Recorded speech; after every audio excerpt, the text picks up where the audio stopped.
Meron akong nabiling isda, 6 na piraso, 100 Napakamura na yan. Tapos ang gagawin natin, ipiprito lang.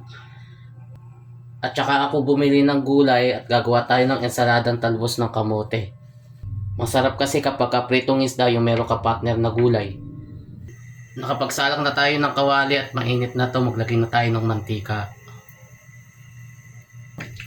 Mainit na yung ating mantika, pwede na ilagay itong isda.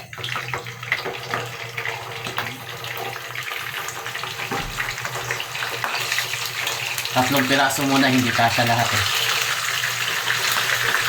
At habang nagpiprito tayo, sabay na natin yung paghibay sa talbos ng kamote.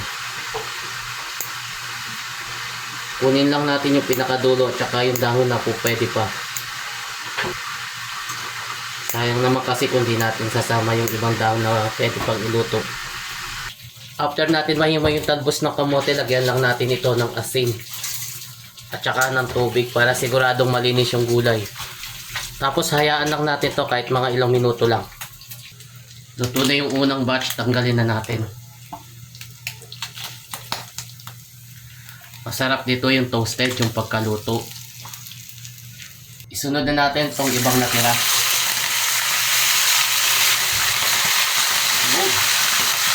Ayan, at luto na yung ating isda. Sarap kumain.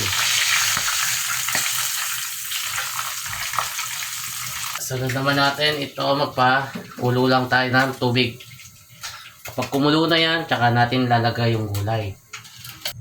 Nakakulo na yung ating tubig. At tsaka natin ilagay itong talbos ng kamote. Ilubog lang natin at hayaan na lang natin na yung init ang siyang magluto din sa mismong gulay.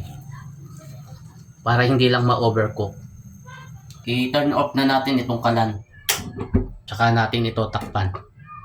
Tapos maghiwa naman tayo ng kamatis. Bali 2 piraso yung gagamitin natin. At kung umabot ka na nga pala dito sa bahagi ng aking video, baka pwedeng paki-comment mo naman kung tagasan ka para malaman ko kung saan lugar ako napapanood. Sunod naman, kalamansi. 2 piraso lang. Is din yung gagawin nating hiwa.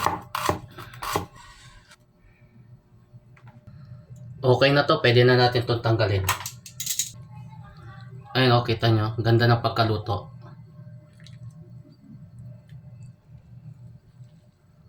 Ngayon naman, timplahan natin yung ensalada natin. Meron nga pala tayong sili para pampagana kumain. Lagay muna tayo ng suka. Tapos kalamansi. Paminta. Kaunting asin. Pag okay na, pwede na buhos. Ito, ayan o. Kadat lang natin. Tapos itong sibuyas. Sabihin na natin to kamatis. Tsaka natin to hahaluin. O imimix.